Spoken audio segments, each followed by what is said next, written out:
ஆராதனைக்குரியவரே, நாங்கள் உம்மை ஸ்தோத்தரிக்கிறோம் என்று இந்த புதிய நாளிலே நாம் தொடங்குவோம்.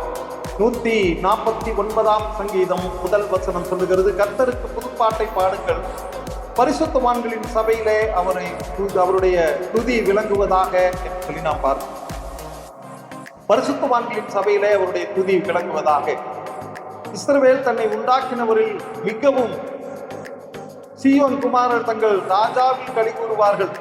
அவருடைய நாமத்தை நடனத்தோடு துதித்து தம்புருவினாலும் கிண்ணறத்தினாலும் அவரை கீர்த்தனம் பண்ணுவார்கள் என்று சொல்லி 149 1, 2, 3 வசனங்களில் நாம் வாசிக்கிறோம்.